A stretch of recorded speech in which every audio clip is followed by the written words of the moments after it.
Students problem solve करेंगे relation between force and momentum से related. इसमें हमारे पास स्टेटमेंट कुछ इस तरह है कि a body of mass 5 kg is moving with a velocity of 10 metre पर second, find the force required to stop it in 2 seconds. अब स्टूडेंट्स हमने इससे जो डाटा कलेक्ट किया है वो हमारे पास कुछ ये है कि अगर हम देखें इसमें वो कह रहा है कि अब बॉडी जो है वो उसका जो मास है वो हमारे पास क्या है 5 kg उसका मास है और वो मोशन में है। और मोशन जो है उसमें होते वक्त उसकी जो वेलोसिटी है स्टूडेंट्स हमारे पास वी वेलोसिटी जो है वो हमारे पास कितनी है 10 मीटर्स पर सेकेंड। ठीक है, और हमने क्या फाइंड आउट करनी है, हमने फोर्स फाइंड आउट करनी है जो कि हमें रिक्वायर्ड है कि हम इस बॉडी को स्टॉप कर सकें। ठीक है, और कि in stop to stop it in 2 seconds, यानी कि हमें वो फोर्स बतानी है जिसके जरिए हम इसे सिर्फ 2 सेकेंड्स के अंदर अंदर जो है वो उसको बॉडी को रेस्ट की पोजीशन पे ला सके। यानी कि t is equal to 2 seconds के अंदर आपने बॉडी को रेस्ट में लेकर आना है। यानी अगर हम देखें तो ये हमारे पास इनिशियल वेलोसिटी हो जाएगी बॉडी की जो कि हम 10 मीटर पर सेकेंड की वेलोसिटी से मूव करिए, और हमने पता है कि फाइनल वेलोसिटी जो हमने जिस पे हमने रखना है इस बॉडी को वो हमारे पास 0 है। यानी कि 0 क्योंकि हमने इसको स्टॉप करना है स्टूडेंट्स, तो हमारे पास उसकी जब बॉडी स्टॉप कर जाएगी यानी कि रेस्ट की पोजीशन में आ जाएगी तो उसके पास क्या वेलोसिटी होगी, 0 वेलोसिटी होगी। ठीक है, और हमने वो फोर्स फाइंड आउट करनी है जिसके जरिए हम इस बॉडी को स्टॉप कर सकें। अब इसका सोल्यूशन जो है वो हम किस तरह से करते हैं स्टूडेंट्स, सॉल्व कैसे करेंगे इस प्रॉब्लम को। सोल्यूशन आप देखें कि अगर हम देखें स्टूडेंट्स तो हमारे पास हमने एक रिलेशन पढ़ रखा है फोर्स और मोमेंटम का, जो कि हमारे पास क्या होता है F is equals to change in momentum, यहाँ मैं लिख भी देती हूँ change in momentum divided by time. ठीक है, change in momentum divided by time जो है स्टूडेंट्स हमारे पास रिलेशन है फोर्स का मोमेंटम के साथ।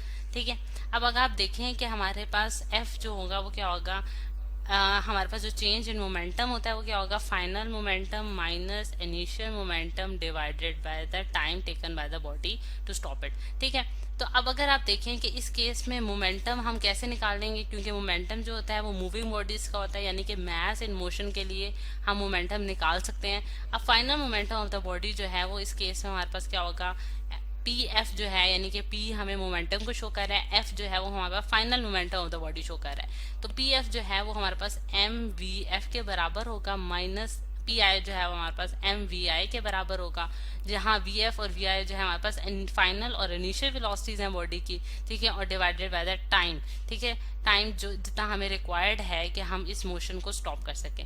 अब आप देखें अगर मैं इसमें वैल्यूज पुट करती हूँ स्टूडेंट्स, यानी कि F is equals to M V F minus M V I, यानी कि M हमारे पास क्या है स्टूडेंट्स इस केस में जो कि हमें गिवन है 5, हमें गिवन है मैथ्स इसका, और हमें फाइनल जो वेलोसिटी मालूम है वो हमारे पास 0 है, यानी कि उसको हमने रेस्ट में लेकर आना है। इनिशियल वेलोसिटी जो है उसको देखा जाए तो हमारे पास मैथ्स तो 5 है और इनिशियल वेलोसिटी जो हमें गिवन है वो हमारे पास 10 है, 10 मीटर्स पर सेकेंड। और ये सारे जो हमें टर्म्स दी गई हैं, जो क्वांटिटीज दी गई हैं स्टूडेंट्स, ये हमारे पास ऐसा यूनिट में। और अगर हमें ऐसा यूनिट में ना गिवन हो तो हमने उसको कन्वर्ट करना हमारे लिए बहुत ज़रूरी है, उसको मस्ट है हमारे लिए उसको कि हम उसे ऐसा यूनिट में कन्वर्ट करें। और टी जो है वो हमारे पास 2 सेकेंड्स है। अब जब आप इसको सॉल्व करेंगे स्टूडेंट्स तो आपके पास क्या आंसर आता है, यहाँ आपके पास आ जाएगा, यहाँ जब आप उसका फाइनल मोमेंटम से मल्टीप्लाई करते हैं तो आपके पास क्या आंसर आता है 0।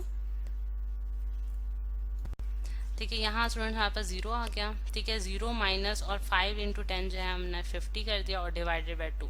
ठीक है, और अब आप देख सकते हैं कि हम 50 को जब हम डिवाइड करेंगे 2 के साथ तो हमारे पास -25 न्यूटन की फोर्स लग रही है। और न्यूटन जो है हमारे पास किसके बराबर होता है स्टूडेंट्स, यानी कि इसको आप न्यूटन में भी लिख सकते हैं और आप इसको इस तरह से भी लिख सकते हैं। अगर मैं इसको नेक्स्ट लाइन में लिख देती हूँ कि ये हमारे पास किसके बराबर आता है -25, ठीक है, kg मीटर्स पर सेकेंड स्क्वायर। ठीक है, यानी कि ये भी उसका यूनिट है और न्यूटन में भी आप इसे लिख सकते हैं। अब अगर देखें स्टूडेंट्स यहाँ जो हमने फोर्स के साथ नेगेटिव साइन आ रहा है, इसका क्या मतलब है, हम जानते हैं स्टूडेंट्स कि हमारे पास फोर्स जो है वो एक वेक्टर क्वांटिटी है, यानी कि उसके लिए आपको बोथ मैग्नीट्यूड और डायरेक्शन रिक्वायर्ड है। जिस तरह से अगर मैं इस ऑब्जेक्ट को एज अ कार रख लेती हूँ, यानी कि मेरे पास एक कार है जो कि मोशन में थी और उसके पास उसका जो हमारे पास मैस था वो हमारे पास कितना है 5 kg मैस है, और उसकी जो इनिशियल वेलोसिटी जिसके साथ वो मूव कर रही थी वो हमारे पास क्या थी 10 मीटर्स पर सेकेंड। ठीक है, 10 मीटर पर सेकेंड की वेलोसिटी से मूव कर रही थी। आपने उस बॉडी को स्टॉप करना है, तो आप उसको स्टॉप करने के लिए आप